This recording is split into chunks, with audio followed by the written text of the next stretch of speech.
안녕하세요. 한신대학교 학부생 여러분. 오늘 이렇게 여러분들과 함께 성평등한 대학생활이라는 주제로 같이 고민해 볼 수 있게 되어 매우 기쁩니다. 저는 이화여자대학교에서 인권, 생명, 또 인성 교육을 전담하고 있는 김혜령 교수라고 합니다. 최근 인권 감수성의 혁신적인 변화가 우리 주변에서 많이 일어나고 있습니다. 예기치 않은 변화라고 생각하시는 분들도 있을 텐데요. 그러다 보니 날 때부터 우리가 인권 감수성을 아주 예민하게 타고난 사람이 아니라면 세상의 변화에 따라가는 것 자체가 너무 버거워서 뒤처지진 않는지 걱정하시는 분들도 많이 있으리라 생각합니다. 열심히 인권의식을 가지고 따라가려고 해도 여러 분야에서 쉽게 따라잡지 못하는 경우도 많이 있게 됩니다. 인권 교육을 하는 저 역시도 모든 분야의 인권 감수성이 저에게 날 때부터 우선적으로 가지고 있는 것이 아니기 때문에 열심히 학습하고 타자의 목소리를 듣는 과정을 통해서 많은 것들을 배워가고 또 겸손하게 익혀가는 것 같습니다. 제가 한신대 학생들에게 짧은 시간에 어떻게 하면 행복한 대학 생활을 성평등 관점에서 전달할 수 있을까 좀 고민을 해봤는데요. 약간 유치해 보일 수 있지만 몇 가지 그림을 여러분들에게 가지고 왔습니다. 자, 여러분, 이 앞에 그림 하나, 그림 1과 그림 2가 있습니다. 모두 다 현재 시판되고 있는 선녀와 나무꾼 우리나라 전래 동화의 첫 표지입니다. 갑자기 제가 왜 초등학생이 나이는 동화책을 여러분들에게 가지고 왔냐면요.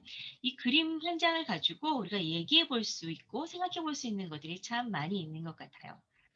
어, 제가 이 그림을 가지고 저희 학교 학생들과 이야기를 나누었을 때 없는 인권 감수성까지 다 끌어올려서 한번 이 그림에 대해서 함께 자유롭게 이야기해 봅시다라고 제안을 했을 때 처음에 삐죽삐죽 전혀 감을 잡지 못했던 학생들이 굉장히 다양한 이야기들을 한꺼번에 이렇게 풀어놓게 되어서 저희 토론에 참여한 많은 학생들이 놀랬던 경험이 있습니다. 여러분 한번 그림을 훑어보십시오. 어떠한 생각이 드나요?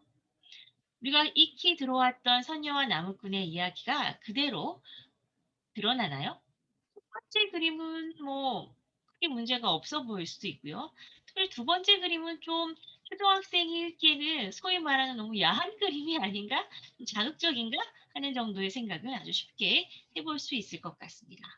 그런데 놀랍게도 우리가 이 두 그림을 가지고 학생들과 이야기를 해보았을 때 인권 관점에서 매우 중요한 문제들이 같이 논의되었습니다.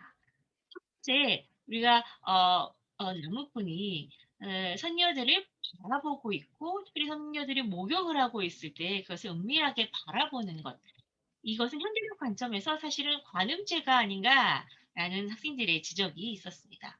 네, 그렇죠. 어떤 사람의 일상을 그것도 신체의 일부를 이렇게 몰래 허락받지 않고 쳐다보는 행위는 지금 우리나라 형법상에서도 분명히 명시된 관음죄라고 할 수 있고 처벌 가능한 죄라고 할 수 있습니다.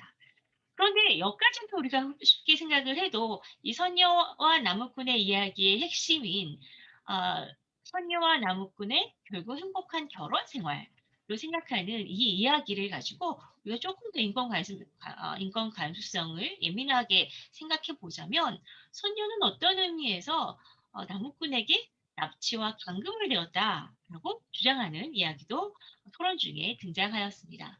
네, 그렇죠. 소녀는 아무런 준비가 되어 있는 상태가 아닌 상태에서 지상에 남게 되었고 자신이 원치도 않는데 천사 옷을 가지고 있지 못하다는 이유로 남은꾼과 동거를 시작하게 되었고 또 원치 않는 성관계를 통해 아이를 임신하게 되었습니다. 출산도 하게 되었지요.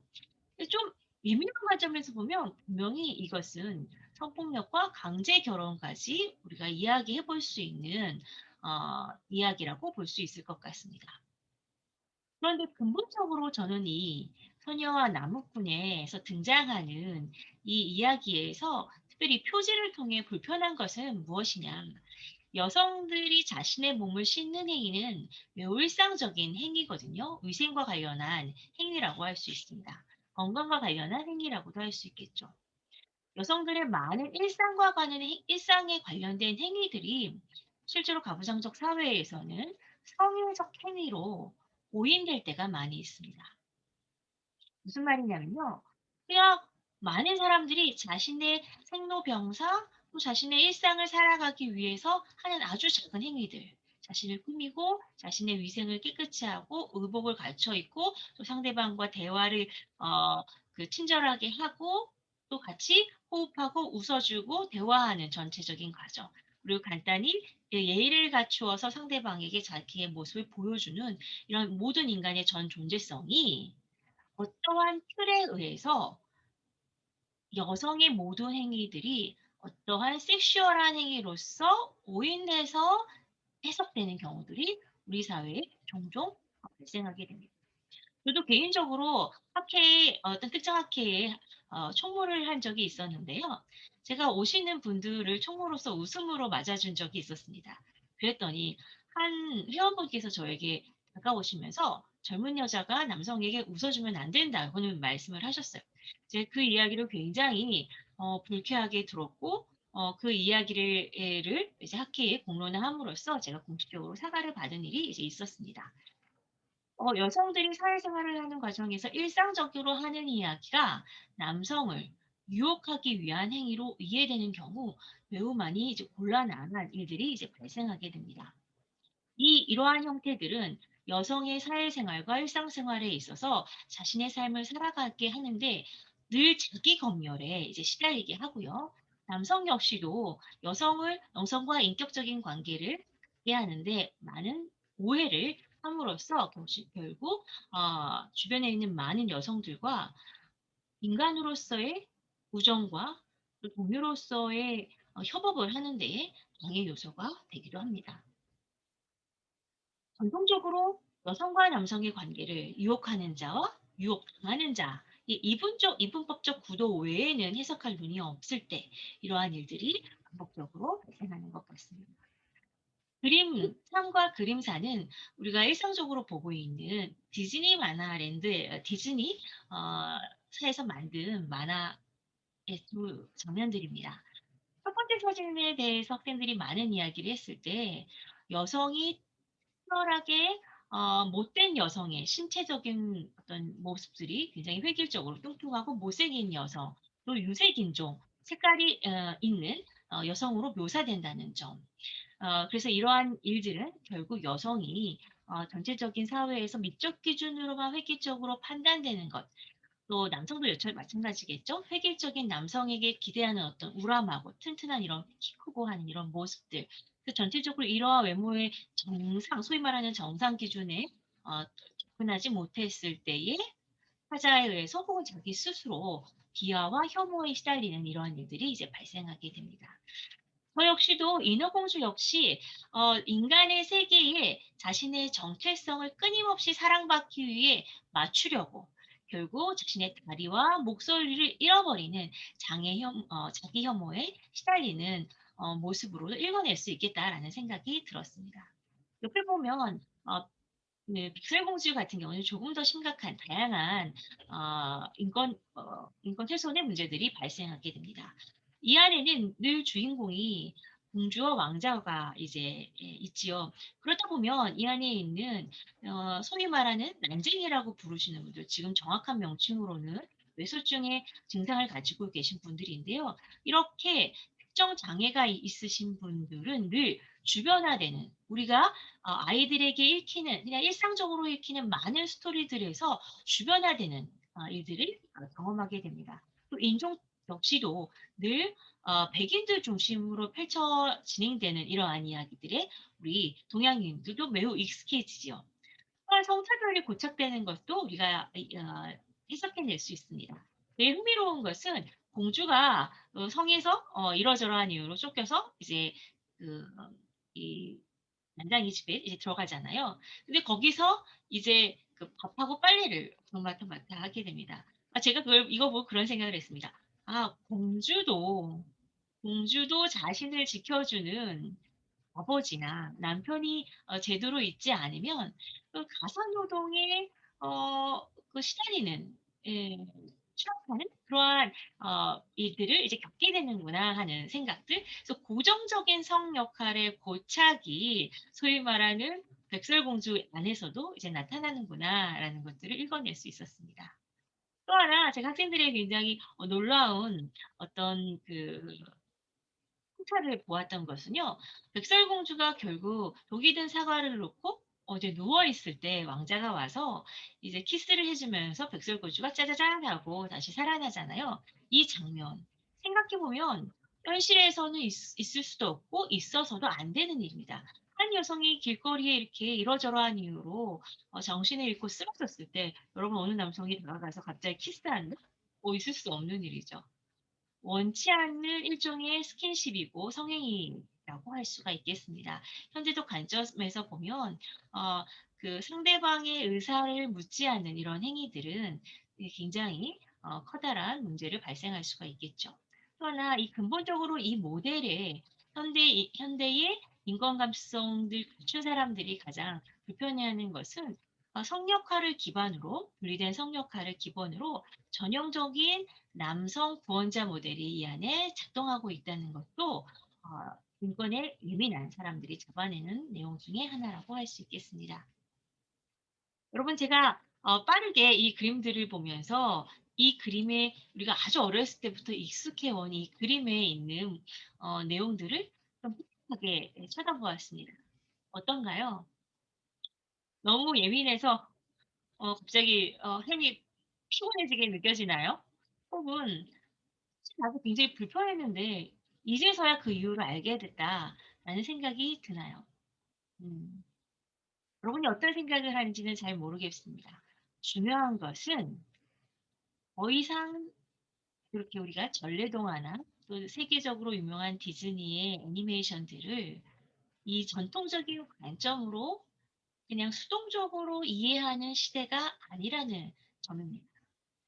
세상에 많은 사람들이 이 문제에 대건 자신의 성별이 여성이 됐건 남성이 됐건 이 안에서 전개되는 많은 아 이야기들과 환경들에 불편함을 느끼는 시대로 분명히 우리가 들어간 것은 맞은 것 같습니다.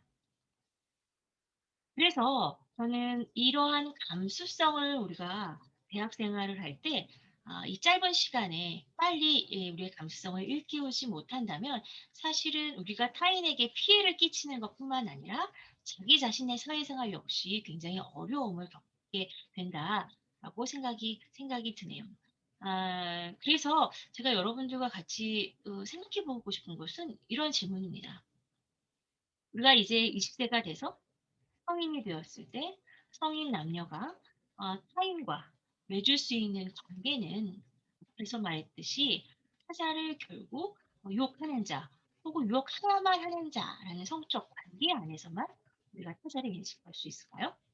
혹은 권력 관계 안에서만 이 모든 관계에 우리가 익숙한 패턴을 몸에 넣어야만 할까요? 중요한 것은 이 성인의 관계에서 양자가 대등함, 또 상호 존중의 인격적 관계를 어떻게 우리가 이 청년기 4년 동안 학습하고 몸에 자연스럽게 익힐 수 있는가, 이 교육이 매우 중요하다고 생각합니다. 대학에서 제공하는 전문 지식 교육도 매우 중요하지만 우리가 타자를 존중하고 타자와 인격적인 관계를 맺기 위한 우리의 무수히 많은 연습들 또 그 안에서 벌어지는 실패를 통한 우리의 반성들과 더 나아지는 어떤 연습들, 노력들 이런 것들이 우리가 사실 청년기에 우리가 주의 깊게 해야 되는 노력들이다라고 볼 수 있습니다. 그렇다면 우리가 인격적 관계란 무엇인가 생각해 볼 수 있을 것 같습니다.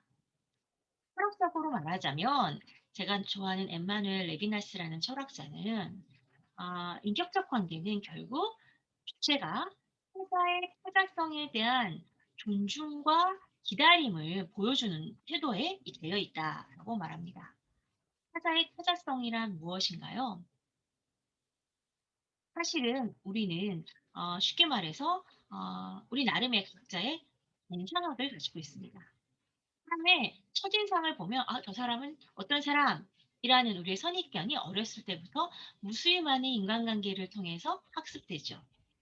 그래서 앞에서 보았듯이 무수히 많은 전래 동화들이나 내러티브를 통해서 또 우리의 그 전통적인 이야기들과 우리의 그 교육들을 통해서 어떠한 사람의 부류들을 아주 전형적으로 구분하는 그러한 선입견을 가지고 있는 일종의 관상학을 우리가 내면화하게 됩니다. 그런데 레비나스라는 철학자는 우리가 가지고 있는 이러한 타자의 얼굴에 대한 우리의 사전 인지가 실제로는 타자와의 관계 안에서 타자에게 무수히 많은 선입견을 작동시키면서 결국 타자의 어떤 내가 알지 못하는 깊은 존재의 내면을 기대하지 못하게 하고 그것을 나의 인식에 의해서 함부로 판단하게 하고 그것을 철학적으로는 동일화시킨다라고 표현을 하게 됩니다. 타자가 내 지적인 능력, 나의 경험 세계 안에서 절대로 독해될 수 없는 가능성이 있다는 것에 대해서 우리가 무지한 상태에 있을 때 우리는 타자에게 삶의 폭력, 철학적으로 인식론적 폭력이라는 것을 저지르게 됩니다. 그래서 현대 철학자들에게 인격적 관계에서 가장 필수적인 것은 뭐냐면 타자가 나의 경험과 나의 인식에 다 포함되지 않는다는 것을 겸허히 인정하는 태도가 매우 중요하다고 우리가 가르칩니다. 그것이 나와 다른 이성이 되었건 나와 같은 동료, 동성이 되었건 간에 어떤 사람이라고 내리는 우리의 어떤 규정 자체가 상대방과의 나와의 어떤 인격적 관계에 의 요소가 될 수 있음을 우리가 기억했으면 좋겠습니다. 이 일에 대해서 신학적으로 우리 모두가 신학을 공부하는 사람이니 신학적으로 말을 하자면 저는 이것을 이렇게 표현하고 싶습니다. 사사에 담긴 하나님의 나와 다른 다양한 형상에 대한 소망과 믿음이라고 생각합니다. 무슨 말이냐면요. 기존에 우리가 가지고 있는 신앙에는 우리 모두가 다 존귀한데 그것은 우리가 하나님의 형상대로 지음받았기 때문이다라고 생각합니다. 그런데 우리 머릿속에는 그 하나님의 현상이 마치 하나의 원본처럼 그 원본이 우리에게 똑같이 주어져 있는 것으로 생각합니다. 이 동일성의 원칙으로 타자를 바라보게 되고 나와 다르지 않은 그래서 내가 타자에 대해서 무엇인가를 다 아는 그러한 우리의 인식의 어떤 오만이 작동하게 됩니다. 인식의 오만은 결국 실제로 권력 관계에서 타자에 대한 어떤 지배력을 발생시키게 되고요. 그것이 곧 언어적, 신체적 폭력으로 금세 연결이 됩니다. 그래서 저는 현대적 관점에서 이렇게 새롭게 말하고 싶습니다. 하나님의 형상은 하나의 원본이 아니라고 생각합니다. 하나님의 형상은 우리의 제한된 지식과 경험으로는 모두 파악할 수 없기 때문에 각자 한 사람 한 사람에게 하나님의 형상이 담겼지만 그것은 내가 알 수 있는 범위를 벗어나 있습니다. 그렇기 때문에 타자는 다 알아서 쥐고 흔들고 지시하고 지배할 수 있는 존재가 아니라 타자에게 발현된 하나님의 어떤 계획과 그의 꿈이 펼쳐지는 것을 우리가 기대하고 소망하고 그것이 그에게 펼쳐지리라 믿는 우리 태도와 행위 이런 것들이 우리가 신학적으로 말할 때 타자와 인격적 관계를 맺는 데 매우 중요한 요소라고 볼 수 있습니다. 에릭 프롬이 아, 사랑이라는 관점에서 인격적 관계를 설명할 때 현대인들이 사랑의 어려움을 겪는 것은 우리가 단순히 육체성의 그러니까 성적인 매력에 타자에게 매몰되어 있기 때문이라고는 말하지 않습니다. 혹은 성적으로 우리가 방종하기 때문이라고 말하지 않습니다. 중요한 것은 우리가 육체성을 상징으로 타자가 나에게 소유될 수 있는 것처럼 그래서 소유되면 우리가 사실 질리게 되거든요. 물리게 되거든요. 이 타자에 담긴 타자성 자체의 무궁함을 우리가 어떤 것도 또 기대하지 않은 그런 상태, 이러한 관계 맺기가 결국 우리로 하여금 늘 타자와의 사랑, 또 타자와의 인격적 관계를 실패하게 만든다는 것을 겸허하게 가르쳐주고 있습니다. 그래서 에릭 프롬은 우리가 사실은 날 때부터 이런 인격적 관계를 잘할 수 있는 것도 아니고 사랑을 잘할 수 있는 것이 아니라 우리가 무수히 우리 자신을 성찰하고 또 연습하고 이 연습 과정의 실패를 돌아보며 우리의 행위와 마음의 태도를 고쳐 나갈 때 우리는 비로소 타인과 인격적인 관계를 제대로 맺을 수 있다라고 이야기를 합니다. 최근에 유행하는 학자들의 말로는 상호 인정이라는 말로 고쳐서 이야기할 수 있습니다. 내가 타자의 타자의 모든 것을 파악할 수도 또 소유할 수도 지배할 수 없다는 것을 인정하는 것. 또 반대편에서 나 역시도 누군가에 의해 파악되거나 소유되거나 지배될 수 없다는 이 상호 인정.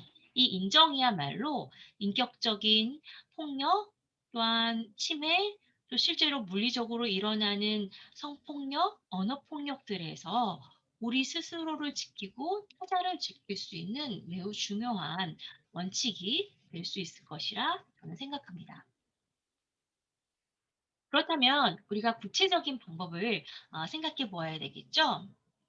첫 번째로 가장 손쉽게 우리 사회에서 매우 익숙한 반말 문화를 지향해 보는 것이 우리에게 큰 도움이 되리라고 생각합니다. 기본적으로 언어는 형식이긴 하지만 그 안에 우리의 어떤 관계를 구성하는 힘을 가지고 있다라고 해도 무방할 것 같습니다. 그래서 기왕이면 상호 존중의 언어를 사용하는 것이 더 좋지 않을까 생각합니다. 사실 이 문화는 저희와 같은 어떤 기성세대보다는 이미 벌써 젊은이 세대에 여러분의 세대에 많이 공유되고 시작되고 있다고 생각합니다. 그래서 저도 이번 학기부터는 되게 굳은 마음을 가지고 학생들에게 학부 1학년생에게도 존중의 언어를 사용하기로 저 스스로도 마음 먹었습니다. 중요한 것은 우리가 날 때부터 어떤 인권에 대한 행위들을 다 올바르게 하는 것이 아니라 하나하나 배워가고 수정해가고 깨우쳐가는 것이 있다고 생각합니다. 그런 의미에서 우리가 지금부터 반말 문화를 지향하는 어떤 우리의 언어 습관들을 갖춰 나가는 것이 되게 좋겠다 하는 생각을 하게 됩니다. 두 번째로 전통적인 성 역할에서 벗어나 타자와 내 자신을 이해해 보는 것도 매우 중요합니다. 이것은 특별히 어떤 남성과 여성의 구도 안에서 특정 하나의 화살표만을 제가 의미하는 것은 아닙니다. 남성은 남성대로, 여성은 여성대로 사회화를 통해서 각각의 성 역할을 부여받게 됩니다. 따로 말했다면 유혹하는 존재 혹은 유혹당하는 존재, 성적인 관점에서는 그렇게 볼 수도 있고요. 모든 어떤 생계를 유지하는 존재, 생계를 보조하는 존재로 사회생활을 중심으로 하는 존재, 사회생활을 보조하는 존재로 우리의 역할을 감당해 왔던 것 같습니다. 이것은 어떤 개인이 '내가 이렇게 해야지. 내가 이렇게 멋진 남자가 돼야지.' 혹은 '내가 이렇게 아름다운 어 여자가 돼야지.' 한다고 특별히 마음 먹지 않아도 어렸을 때부터 우리의 이 이분법적인 문화가 우리의 내면에 깊이 각인시켜 놓은 것이기 때문에 우리의 의지와 결단이 아무리 우리를 지금 이 순간 변화시키려고 해도 불쑥불쑥 매번 새롭게 기존의 성 역할이 이렇게 나타나는 것 같습니다. 그렇기 때문에 남성들은 자기 안에 있는 어 묻어줬던 배려와 돌봄의 역할을 찾는 데에 어 집중해 보는 것도 좋을 것 같고요. 여학생들 같은 경우에는 자기 안에 이렇게 잘 배양되지 못했던 주체적으로 자신의 삶을 결정해 내고 자신의 표현을 분명하게 표현할 수 있는 이런 능력들을 갖추어 나가는 것, 이런 연습이 우리에게 이제 필요하겠다라고 생각이 듭니다. 그러나 역시 우리는 전통의 일부분 붙잡혀 있는 존재이기 때문에 늘 실패하고 좌절할 수 있습니다. 우리가 한 번에 이 모든 것들을 변화시킬 수 없으니 없다는 그런 생각들을 우리 스스로 하면서 그 안에서 조금 조금씩 변화시키는 데 최선을 다했으면 좋을 것 같습니다. 또 하나 타자의 사생활과 나의 사생활에 대한 적극적 존중 문화가 필요합니다.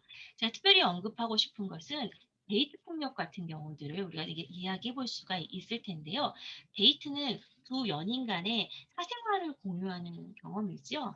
그런데 우리가 데이트가 이제 끝나고 혹은 관계가 끝난 다음에 이 사적인 내용들을, 사적인 소중한 경험들을 우리가 배신당하고 또 사랑이 깨진 속상한 마음 때문에 이 이야기들을 주변에 막 보복하듯이 흘리고 떠벌리고 하는 경우들이 이제 있게 됩니다. 우리가 돌이켜 보면 어떤 사람과 한때 소중하게 공유했던 그 경험을 통해 우리 각자 조금씩은 성숙하는 것이거든요. 나의 사생활이 중요한 만큼 타자의 사생활에도 존중하는 이런 문화가 되게 필요합니다. 누군가가 자신의 어떤 과거의 경험을 이야기할 때 우리가 막 신기하고 호기심이 있고 막 재밌어서 듣기보다는 우리가 그런 문화에 있어서 좀 거리를 두는 문화를 세련되게 만들어가는 것도 도움이 되겠습니다. 모든 모임에 있어서 참여 인원과 주제 선정, 비용 배분을 성평등한 구성으로 갖추려고 노력하는 것은 우리가 특별하게 성인지 감수성을 높이려 하지 않아도 제도 자체를, 구조 자체를 변화시킬 수 있는 효과적 방법이라고 할 수 있습니다. 마지막으로 성평등한 문화에서 우리가 상호 존중에 행복하고 행복한 우정, 또 연애, 또 동료 관계, 사제 관계에 경험을 할 수 있고 그런 경험은 늘려야만 한다는 우리의 어떤 목표들을 우리 내면화하는 것이 되게 중요할 것 같습니다.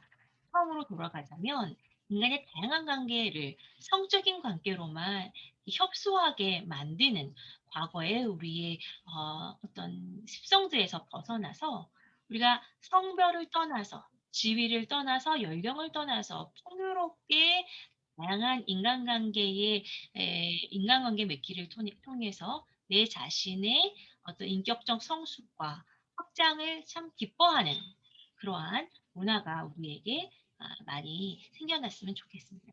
짧은 시간 동안 많은 이야기를 담는 것이 어려웠지만 잘 들어주신 여러분께 고마운 마음